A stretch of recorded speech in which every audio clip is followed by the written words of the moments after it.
उत्तर प्रदेश के एक छोटे से गांव रामपुर में एक साधारण किसान रहता था, रामदयाल। उसकी जमीन ज्यादा नहीं थी, और ईमानदारी से वहाँ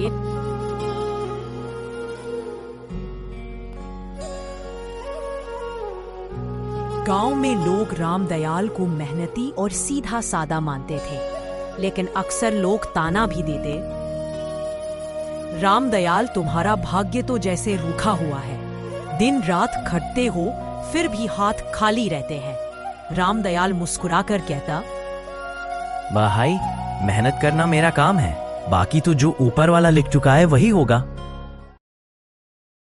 सुरेश पढ़ाई में अच्छा था और सपना देखता था कि वह बड़ा होकर अफसर बनेगा। गांव का मास्टर जी अक्सर कहता, सुरेश, तेरी आंखों में मेहनत और लगन है, भाग्य चाहे कैसा भी हो तू इसे बदल सकता है। लेकिन घर की गरीबी हर बार रास्ता रोक देती। कॉलेज की फीस भरने के पैसे नहीं थे।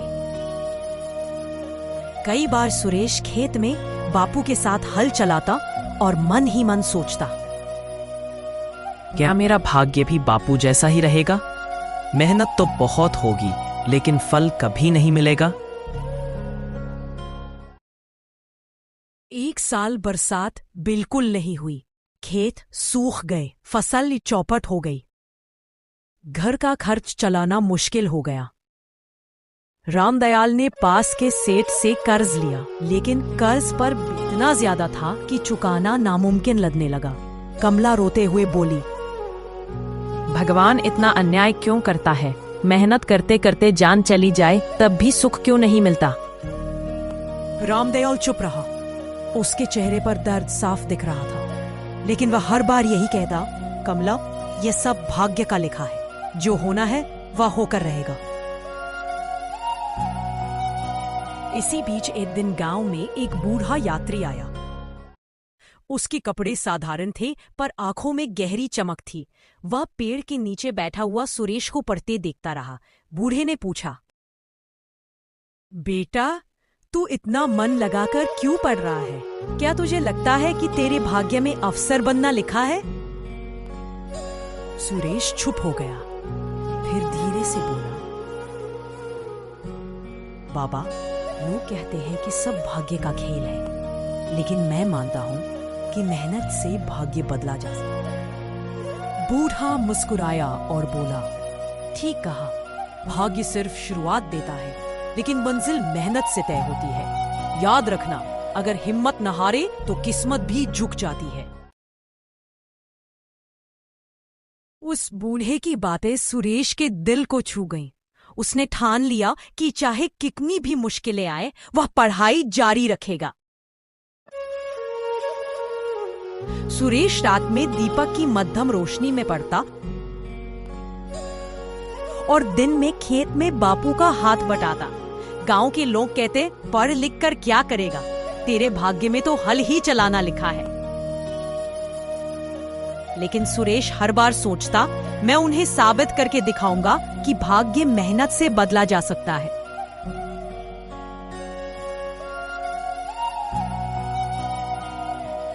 सुरेश अब हर हाल में पढ़ाई जारी रखना चाहता था, लेकिन कॉलेज की फीस कहां से आती?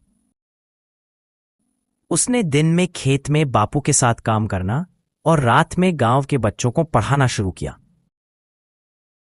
धीरे धीरे कुछ पैसे जुटे और सुरेश कस्बे के कॉलेज में दाखिला ले पाया।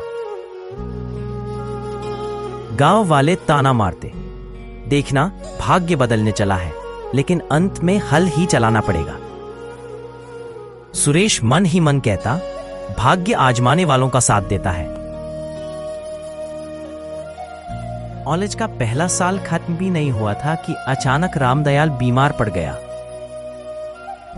डॉक्टर ने कहा, फेफड़ों की गंभीर बीमारी है, इलाज में बहुत खर्च आएगा। घर की हालत पहले ही खराब थी, कर्ज बढ़ गया। सुरेश ने किताबें बेच दी और बापू का इलाज कराया, लेकिन हालात और बिगड़ते गए। एक रात बिस्तर पर लेटे रामदयाल ने सुरेश का हाथ पकड़कर कहा, बेटा, भाग्य जैसा भी लिखा हो तो हिम्मत मत हारना, मेरी जिंदगी तो बीत गई, लेकिन तू अपना भविष्य खुद लिख। यह सुनकर सुरेश की आंखों से आंसू बह निकले। उसने तय कर लिया कि चाहे जैसे भी हालात हों, वह बापू का सपना और अपनी मेहनत दोनों को पूरा करेगा। सुरेश ने पढ़ाई जारी रखी और अफसर बनने की परीक्षा दी। गांव के लोग देखने आए, लो अब देखो इसका भाग्य कैसा रंग लाता है। लेकिन नतीजा आया, सुरेश असफल हो गया। गांव में चारों ओर ताने गूंजने लगे। कहा था ना, भाग्य से कोई लड़ नहीं सकता। सुरेश टूट गया, रात भर रोता रहा। पर तभी उसे बाबा की बातें याद आईं। भाग्य सिर्फ शुरुआत देता है। उसने किताबें उठाईं और फिर से तैयारी शुरू कर दी। साल दर साल मेहनत करते करते सुरेश के बाल सफेद होने लगे, लेकिन उसका इरादा कभी नहीं टूटा। आखिरकार चौथी कोशिश में सुरेश परीक्षा पास कर गया। जब खबर गांव पहुंची तो वही लोग जो पहले उसे भाग्य के नाम पर रोकते थे, अब कहते थे, देखो इसने भाग्य को बदल कर रख दिया। गांव की चौपाल पर सुरेश खड़ा होकर बोला, दोस्तों, भाग्य कभी इंसान को नहीं हराता, इंसान खुद हार मान लेता है। अगर मेहनत और हिम्मत हो तो भाग्य भी झुक जाता है। रामदयाल अब बुढ़ापे की ओर बढ़ चुका था, लेकिन बेटे की सफलता देखकर उसकी आंखों में चमक आ गई। उसने कहा, बेटा, मैंने हमेशा कहा था, मेहनत करो, बाकी जो भाग्य में लिखा है मिलेगा। आज तूने साबित कर दिया कि इंसान अपने भाग्य से भी बड़ा होता है। गांव के बच्चे सुरेश को देखकर प्रेरित हुए। गुड्डी बोली, भैया, अब कोई भी यह नहीं कहेगा कि भाग्य हमें बांध सकता है।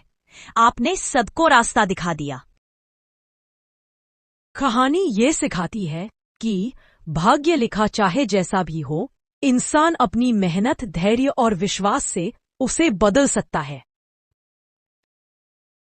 दोस्तों, आपको कहानी कैसी लगी? कमेंट में अपनी राय जरूर दें। ऐसी ही वीडियो रोज देखने के लिए चैनल को सब्सक्राइब करें और शेयर करें। दोस्तों, कहानी अच्छी लगी हो तो लाइक करना ना भूलें।